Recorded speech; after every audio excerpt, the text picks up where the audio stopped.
हाय viewers, ये class 10th का chemistry का केमिकल इक्वेशन एंड रिएक्शन का नेक्स्ट लेक्चर है। ये पार्ट 5 है आई थिंक। आप एक बार इससे पहले के लेक्चर्स को देख लो, उसके बाद ही ये लेक्चर देखना। इसमें हम लोग सीखने वाले हैं कि कैसे हम लोग बैलेंसिंग करते हैं केमिकल इक्वेशन का, जो कि बहुत इंपॉर्टेंट पार्ट होता है केमिकल रिएक्शन का। तो हम लोग इसमें सीखने की कोशिश करेंगे।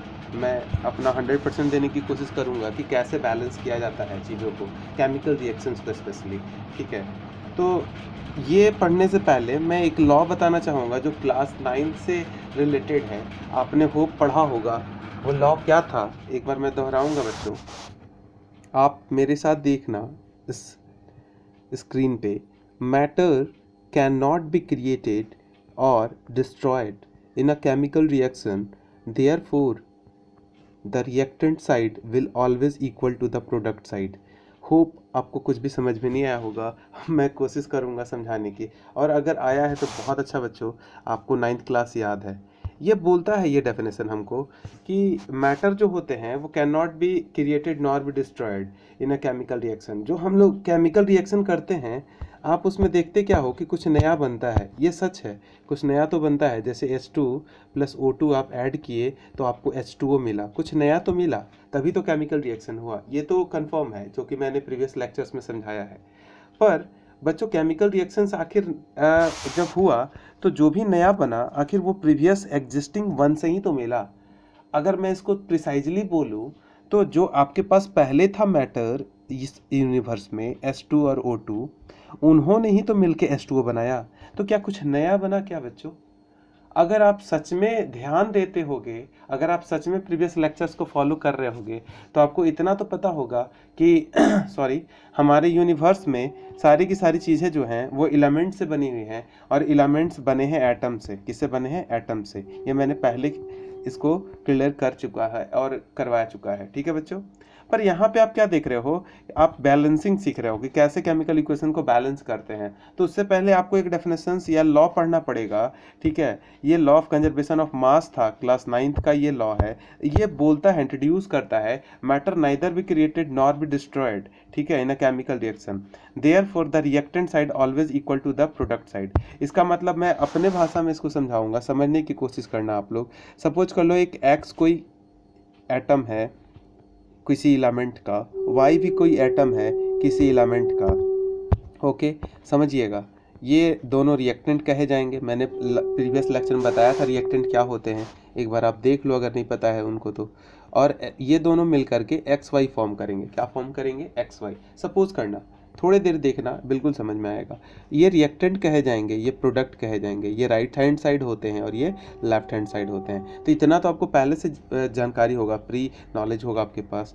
तो हो क्या रहा है, ये एक्स सपोज कर लो, ये एक्स एक है, कितना है? 1। आप मान लो ये मैंने एक लिया है, और ये जो y है ये भी 1 है, कितना है? 1। केवल मानना है आपको। यहाँ पे जब मैंने रिएक्शन किया तो क्या यहाँ भी x और y यहाँ भी 1 हो रहा है क्या? तो आप बोलोगे हाँ सर ये तो क्लियर है, इसमें तो कुछ पूछने की बात ही नहीं है, यहाँ पे तो 1 1 ये भी है। तो ये क्या बताना चाहते हैं? मैं यही बताना चाहता हूँ बच्चों कि अगर रिएक्टेंट के साइड अगर नंबर ऑफ एटम्स x के 1 हैं, y के भी 1 हैं, तो प्रोडक्ट के साइड भी 1 होंगे और y भी कितना होगा? 1 होगा। ये एक क्लियर भाषा में आप समझ सकते हो। ठीक है, यानी एटम्स का संख्या कभी नहीं बदलेगा। मैं यही बताना चाहता हूँ कि जो रिएक्टेंट के साइड जितने नंबर ऑफ एटम्स होंगे वो हमेशा बराबर होगा नंबर ऑफ एटम्स के किधर? प्रोडक्ट के साइड। तो ये एकदम पहले क्लियर कर लो इसको, एकदम मन में इसको लेके चलना बच्चों, जो मैं बोल रहा हूँ। रिएक्टेंट का नंबर ऑफ एटम्स जितने भी होंगे वो ऑलवेज इक्वल होंगे प्रोडक्ट्स के जितने भी नंबर ऑफ एटम्स आने वाले हैं या फिर आएंगे। अगर नहीं होते हैं ये दोनों बैलेंस, अगर बैलेंस नहीं होते हैं, ये अनबैलेंस होते हैं, तो इट शुड बी बैलेंस और इट मस्ट बी बैलेंस। यानी हमको इनको बैलेंस करना पड़ेगा, और नहीं करेंगे तब तक हमारा केमिकल रिएक्शन जो है वो सही बोला नहीं जाएगा। जैसे कि मैंने बताया था, स्टेट्स हमको मेंशन करना बहुत ज़रूरी होता है रिएक्शंस में, सॉलिड, लिक्विड, गैस, ये मैंने बताया था प्रीवियस लेक्चर्स में। तो चलिए समझते हैं कि कैसे हम लोग बैलेंसिंग करेंगे, है ना, कोशिश करेंगे समझने का। मैंने एक रिएक्शन लिखा है यहाँ पे, साफ साफ देख सकते हो आप, H2 + O2। ये ऑलरेडी से बैलेंस है, मैं इसको समझाऊंगा। तो आप जब H2 प्लस O2 लेते हो बच्चों, तो आपके पास क्या फॉर्म होता है? तो आप बोलोगे सर जब H2 प्लस O2 लेते हैं तो सबसे पहले तो हम लोग वैलेंसीज पे जाते हैं। हाइड्रोजन का वैलेंसी कितना होता है? प्लस का 1, और ऑक्सीजन का वैलेंसी कितना होता है? माइनस का 2। ये आपको याद होगा, मैंने पहले के लेक्चर्स में इसको करवाया है और आपको बोला भी है कि आप कृपया करके सारे वैलेंसीज को याद कर लें, ठीक है। तो ये +1 और ये -2 ऑक्सीजन का ये क्रॉस होता था, होप आपको याद होगा। तो सिंपल ये फार्मूला क्या बनेगा यहाँ पे? ये बनेगा H और ये 2 और ये O बनेगा H2O, यानी H2 प्लस O2 जब मिलता है तो बनता है H2O। सिंपल वाटर मॉलिक्यूल्स बनते हैं, है ना। ये सबको आता होगा, ये पहले भी मैंने बताया है, होप आपने याद रखा होगा। पर देखने वाली बात क्या है यहाँ पे, अगर आप ध्यान दोगे तो यहाँ पे मैं रिएक्टेंट साइड का बात करता हूँ पहले, आप ध्यान देना अच्छे से, मैं इसको इरेज कर रहा हूँ। ओके ओके, ध्यान दो, मैंने पहले क्या बोला, इस 2 को मैं छिपा लेता हूँ और इस 2 को भी मैं छिपा लेता हूँ ताकि आपको समझ में आए। H2, इधर हाइड्रोजन के कितने एटम्स हैं? तो आप बोलोगे सर इनिशियली हाइड्रोजन के यहाँ पे 2 एटम्स थे। कितने एटम्स थे? 2। यहाँ पे ऑक्सीजन के कितने एटम्स हैं? तो आप बोलोगे सर यहाँ पे ऑक्सीजन के भी 2 एटम्स थे इनिशियली। इनिशियली का मतलब शुरुआत में, पहले से H2 प्लस O2 ही थे और कुछ इसके अलावा नहीं था, ठीक। यहाँ पे प्रोडक्ट में कितने हाइड्रोजन के एटम हैं? तो आप बोलोगे सर प्रोडक्ट को मैं ब्लू से लिख देता हूँ बच्चों, ताकि आपको समझ में आए। हाइड्रोजन यहाँ 2 है बच्चों, ऑक्सीजन कितना है यहाँ पे? 1 है। अब मैं पूछता हूँ, आप सोच के बोलना, इतना तो आपको मैथ्स आता होगा बाबू, कि बताओ यहाँ पे हाइड्रोजन 2 है, यहाँ पे भी हाइड्रोजन 2 है, ये तो इक्वल है। हाइड्रोजन हाइड्रोजन रिएक्टेंट साइड और प्रोडक्ट साइड दोनों ही तरफ हाइड्रोजन इक्वल है। पर क्या ऑक्सीजन के साथ भी यही है क्या? यहाँ पे देख रहे हो ऑक्सीजन 2 है रिएक्टेंट के साइड, इधर वाले को रिएक्टेंट बोलते हैं, पता होगा आपको, और इधर वाले को प्रोडक्ट बोलते हैं, राइट साइड वालों को। यहाँ पे हाइड्रोजन कितना है? 2, मगर ऑक्सीजन कितना है? 1। तो यहाँ ऑक्सीजन 1 है, यहाँ ऑक्सीजन 2 है, क्या दोनों बैलेंस होंगे क्या? तो आप बोलोगे सर कभी बैलेंस नहीं हो सकते हैं, 2 और 1 कभी आपस में इक्वल हो ही नहीं सकता है, ये तो पक्का है, ठीक है। चलो, तो क्या करना है, तो हम लोग को यानी इस 1 को, ये जो ऑक्सीजन यहाँ पे 1 एटम है, इसको किसी भी तरह 2 करना है। तो 2 कैसे करेंगे? क्या ऐसे करेंगे क्या? देखना, यहाँ से ऐसे 2 लगा देंगे क्या? ओ के बगल में ऐसे 2 नीचे में, जैसे कि यहाँ लगा हुआ था? नहीं, कभी भी ऐसा नहीं करेंगे, ये रूल होता ही नहीं है। आप एक बार मैथ्स में जाओ, आपको अगर मैंने x दिया है, अगर इसको 2 बार बनाना है तो आप क्या करते हो? यहाँ पे 2 लगा देते हो? नहीं, आप क्या करते हो? इसके आगे 2 से मल्टीप्लाई करते हो, तो ये अपने आप इट बिकम 2x हो जाता है कि नहीं हो जाता है? एकदम साफ साफ समझना बच्चों, है ना। मैं फिर से बताता हूँ, मैं बोल रहा था कि अगर आपको मैथ्स में कोई x एक नंबर वेरिएबल दे देगा और उसको आपको बोलेगा 2x बनाने, क्या बनाने? 2x, तो आप क्या करोगे? यहाँ पे 2 लगाओगे क्या? तो आप बोलोगे नहीं सर यहाँ 2 लगेगा ही नहीं, हम यहाँ सामने में 2 से मल्टीप्लाई कर देंगे और इट बिकम 2x हो जाएगा ना। तो यही मेथड में ये केमिकल रिएक्शंस में अपनाऊंगा बच्चों, और यही रूल भी होता है। आपको कभी भी 2 जो है यहाँ पे सबस्क्रिप्ट के जगह मेंशन नहीं करने हैं, हमेशा फ्रंट में आपको मल्टीप्लाई करना है, ये चीज़ ध्यान में होना चाहिए। चलिए मैं आगे बताता हूँ। देखो, अब मैं फिर से रिएक्शन लिखता हूँ, इसका मतलब यहाँ पे H2 हो गया और ये क्या हो गया? O2, और हमें मिला H2O। ये तो हमारे पास रिएक्शन आ गया था। मैंने बोला यहाँ पे हाइड्रोजन 2 है, यहाँ पे भी हाइड्रोजन 2 है, इसका कोई इशू नहीं है। इशू हमारे साथ प्रॉब्लम है वो है ऑक्सीजन के साथ। यहाँ पे ऑक्सीजन 2 है, यहाँ पे ऑक्सीजन 1 है, तो ऑब्वियस बात है यहाँ पे प्रॉब्लम क्रिएट हो रहा है, और यहाँ पे तो ठीक है ये ज़्यादा है। तो इसको 2 कैसे करेंगे? तो आप लोग बोलोगे सर H2O के आगे 2 लगा दीजिए। आप लोग क्या बोलोगे? सर H2O के आगे यहीं पे 2 लगा दीजिए। अभी आपने सिखाया था ना x के आगे, तो मैं H2O के आगे 2 लगा दूंगा। तो आप बोलोगे सर यहाँ तो चलिए ठीक है, H2O के आगे आपने 2 लगा दिया, ये ऑक्सीजन 2 हो गया, 2 इंटू O, 2O, मगर हाइड्रोजन भी तो बढ़ गया सर। हाइड्रोजन पहले से ओनली 2 था, आपने इसको भी 2 से गुना कर दिया। ऑक्सीजन को तो किया ही, पर ये भी तो साथ में मल्टीप्लाई हो गया, तो हाइड्रोजन कितना हो गया मेरे बच्चों? जल्दी सोच के बताओ। तो यहाँ पे 2 था ऑलरेडी, और यहाँ पे एक और 2, 2 2 सा कितना होता है? 4 होता है क्या? तो आप बोलोगे हाँ, तो यहाँ पे हाइड्रोजन कितना हो जाएगा? तो हाइड्रोजन हो जाएगा यहाँ पे 4, और ऑक्सीजन कितना हो गया 2, ये देखो यहाँ पे लिखा हुआ है। तो ये तो ठीक हो गया, चलो इधर का काम हमने कर दिया, ऑक्सीजन हमारा बैलेंस हो गया, इधर भी 2 इधर भी 2, देखो साफ साफ लिखा हुआ है, ये भी 2 और ये भी 2। पर हमारे पास यहाँ पे हाइड्रोजन में इनिशियली ये 2 यहाँ नहीं लिखा हुआ था, ये केवल H2 था। होप आपको याद होगा रिएक्शंस, और नहीं तो एक बार वीडियो को पीछे आप करके देख लोगे इसको, यहाँ पे H2 केवल लिखा हुआ था। अब इस H2 को 2 कैसे बनाया जाएगा, तो आप बोलोगे सर इसको भी 2 से मल्टीप्लाई कर दीजिए। इसीलिए मैंने क्या किया, यहाँ भी 2 लगा दिया। जैसे यहाँ पे 2 लगाया, ये 2 2 ये भी 4 हो गया। तो आप देख सकते हो ये 4 और ये 4 दोनों इक्वल हो गए। यहाँ पे ऑक्सीजन और ये 2 ऑक्सीजन दोनों भी बराबर हो गए। तो ऐसे ये एक टिपिकल सा रिएक्शन था बच्चों, जो कि बहुत ही इजी था। होप आपको समझ में आया होगा। अगर नहीं आया है तो एक बार मैं बोलूँगा आप लोगों को, एक बार रिकैप करके फिर से वीडियो को देखो और अच्छे से समझ में आएगा। ठीक है, चलो बच्चों हम लोग देखते हैं एक और नेक्स्ट रिएक्शन। ये बहुत आसान सा रिएक्शन है, मैंने लिया है और ये आप लोगों को करना है। मैं केवल इसमें हेल्प करूंगा आप लोगों का, ठीक है।